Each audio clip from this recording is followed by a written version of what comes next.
جميع المدارس، وهيكون المقر بتاعه مدرسة الخليلية. بسم الله الرحمن الرحيم. من داخل مديرية التربية والتعليم توجهت شبكة السويس الإخبارية لوكيل مديرية التربية والتعليم الأستاذة سلمى الشاعر عند سمعنا أن هناك مشروع سيفيد طلبة السويس. حبينا نعرف النهارده الأول بنصبح على حضرتك. أهلا وسهلا. نعرف إيه فكرة المشروع والسويس وأبنائها هيستفادوا بالمشروع ده إيه، والمشروع ده عبارة عن إيه؟ بسم الله الرحمن الرحيم. المشروع دوت تكملة للمشاريع السابقة، لأن احنا قمنا قبل كده بمشروع القوافل التعليمية لطلبة الإعدادية وطلبة المرحلة الثانوية، والموضوع ده عمل صدد جامد للطلبة، وكانت القوافل التعليمية دي بقيادة الأستاذ مصطفى الزغبي وقيادة التربية والتعليم وتنظيم القوافل ديت، على أساس إن نشيل العبء عن أولياء الأمور من الدروس الخصوصية، وفعلا تم نجاحها. فاحنا بنواصل هذه القوافل وهذه المجموعات التقوية المجانية لطلبة المرحلة الإعدادية الذين لهم دور تاني في الامتحانات. وإن شاء الله هنبدأ الموضوع دوت يوم الخميس بإذن الله في مدرسة الخليلية، واخترنا هذه المدرسة لأنها في منطقة متوسطة لجميع المدارس ولجميع الطلبة، واخترنا نخبة من المعلمين للقيام بهذا المشروع لتخفيف العبء عن أولياء الأمور ورفع المستوى التعليمي في المحافظة. أول حاجة، هو مدرسة الخليلية فين بالظبط؟ مدرسة الخليلية في الأربعين في شارع المرور. المدرسة دي في مكان متوسط في البلد، الكل هيعرف يوصل لها عند السوق الأنصاري بإذن الله. القائمين على المشروع أو المشاركين فيه المدرسين أو النخبة حوالي كم مدرس؟ لا، عدد كبير منهم على سبيل المثال وليس الحصر: أستاذ أشرف لغة عربية، أستاذ كامل إبراهيم برضو لغة عربية، أستاذ حمام أحمد وأستاذ عبد الفتاح، كل دول مدرسين مدارس إعدادية الحديثة ومدارس كتيرة منهم متبرعين، وأكثر كل اللي يعرف المشروع لأنه لوجه الله فكلهم مقدمين عليه. بالنسبة حضرتك قلت المرحلة الإعدادية أولى وثانية وثالثة؟ أولى إعدادي وثانية إعدادي وثالثة إعدادي. كل من له دور ثاني لأبناء المحافظة على جميع المدارس التوجه لمدرسة الخليلية يوم الخميس من الساعة 6 مساء لوضع المواعيد الجديدة، لأن احنا مقررينها من 6 ل 9، فممكن الطلبة يكون الميعاد ده مش مناسب ليهم، فأي تعديلات في الجدول هنظبطها إن شاء الله يوم الخميس معاهم بإذن الله. هو حاجة كويسة وكل حاجة، بس المديرية كان ممكن تزود المدارس إن يتعمل في كل حي على الأقل من الأحياء ال5 مدرسة. هو لما يكون مركز تجمع، أولا العدد مش كبير، يعني احنا عندنا حوالي 2000 طالب، 2800 طالب في المرحلة الإعدادية، وفي المراحل الأولى إعدادي وثانية إعدادي العدد مش كبير، احنا مركزين أكتر على المرحلة الإعدادية. بالنسبة للقطاع الريفي، والقطاع الريفي برضه قريبة جدا الخليلية، قريبة من موقف اللي ساكن في الشلوفة والأماكن البعيدة.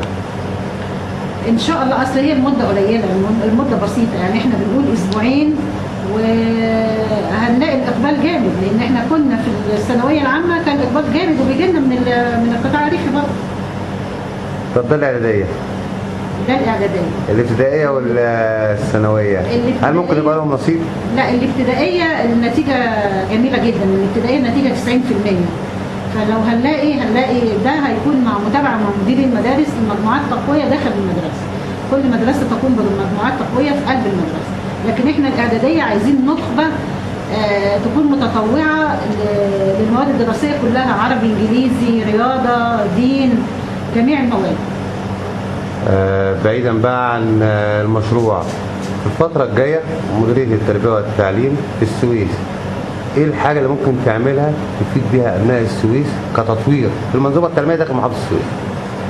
هو إن شاء الله المشاريع كتيرة جاية بإذن الله القادمة، مشاريع كتيرة بداية من مديرية التربية والتعليم والإدارات وتنظيم العمل بالمدارس والقطاع الريفي إن شاء الله له حل آخر، وكمان بإذن الله المدارس متابعتها هتختلف، التوجيه في متابعتها هتختلف، ففي خطط كتيرة بإذن الله يعني أعمل لسيادتك تقرير بيها وان شاء الله هيكون خير كتير على البلد باذن الله من خلال التربيه والتعليم السياسي. ان شاء الله على ايدي اللي بيحب البلد زي حضرتك استاذه سلمى. هل في العام الدراسي المقبل هيتم محاربه الدروس الخصوصيه؟ ان شاء الله باذن الله، ان شاء الله القوافل التعليميه اللي احنا بنعملها عليها اقبال كتير جدا من الطلبه، وعلى فكره المدرسين اللي هم بتوع الدروس الخصوصيه هم اللي بيقوموا بالقوافل التعليميه، فالطالب لاجئ له وهو من نفسه متبرع ان يكون في قوافل تعليميه، وهو اللي محبذها وان العمليه تكون برضاء منه باذن الله. فهي هتتحارب. بعض العوامل السابقه لوحظ بعض المراكز او السنتر للدروس الخصوصيه على مرأى ومسمع للجميع. دور المديريه ايه في محاربه الطريقه دي؟ دور المديريه بتتركز في المدارس، ان انا بعمل حوكمه على الاداره بحيث ان المدرس ما يطلعش اثناء اليوم الدراسي للسناتر، لكن السناتر عايزه منظومه متكامله، عايزه امن، عايزه محافظه، عايزه مديريه، بحيث يتم اصدار قانون بقفل هذه السناتر. لكن التربيه والتعليم دورها في حوكمه المدارس وادارات المدارس ومتابعه المدرسين. لكن السناتر عشان تتقفل ده عايزه جهات امنيه وعايزه تدخل امني.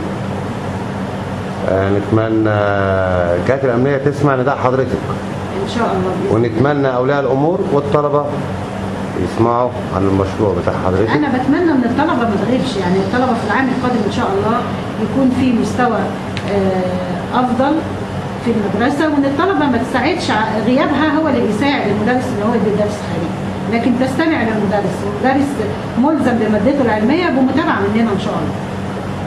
في حاجه تحب تضيفيها؟ اشكرك استاذ اشرف. شكرا وانت طيبه. رب مصر بخير ان شاء الله.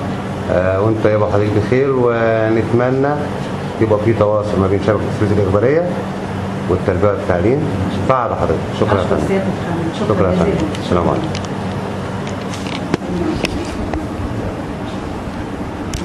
استاذ مصطفى كامل القوافل التعليميه على ايديه. مش حضرتك المدرس اللي الطلبه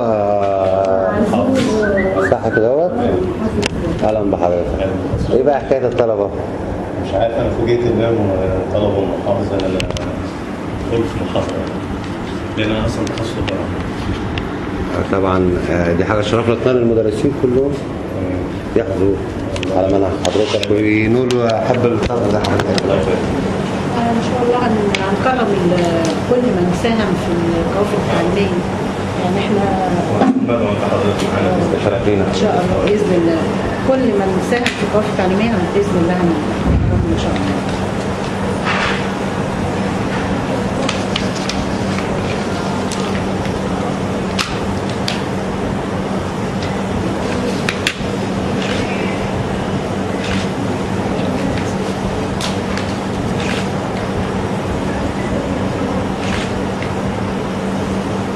دي حقيقة.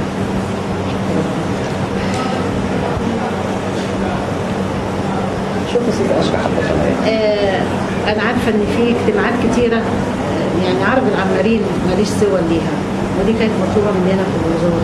انا لما بتطلب مني، لما حد بيطلب مني صور بجيبها على طول. تمام. هو الاستاذ حافظ طلب الصور اللي هي الاخيره، فكانت موجوده على الايه؟ على الكارت.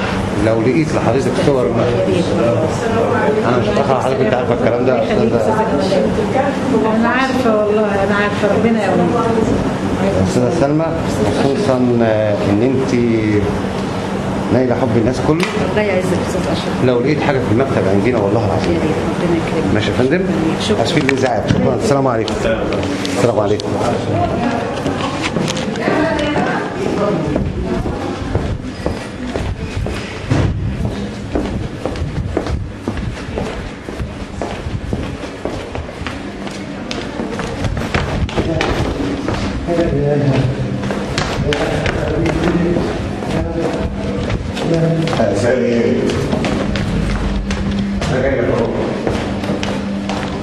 ماشي. طب لا هو والله غدا ماشي.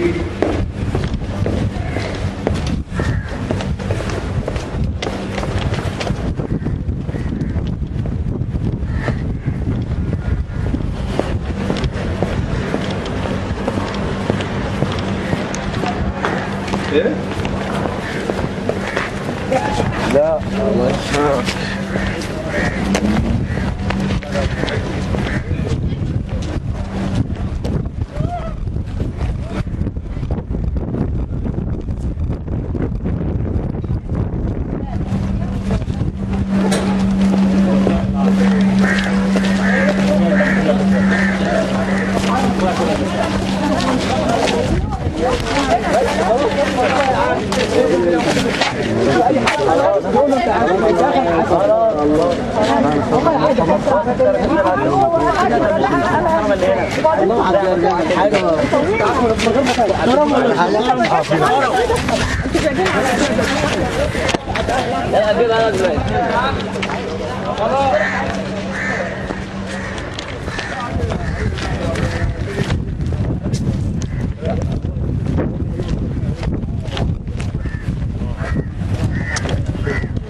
هو اللي بعد الحمله يقول لي حكيته يقول لي المنى مش عايز اتعرف معاه المنى اساسا هو يا عم ده فصل اهو انت ده اللي كتبت معاهم العقد هو فصل بقى قال لهم المراكب المخالفه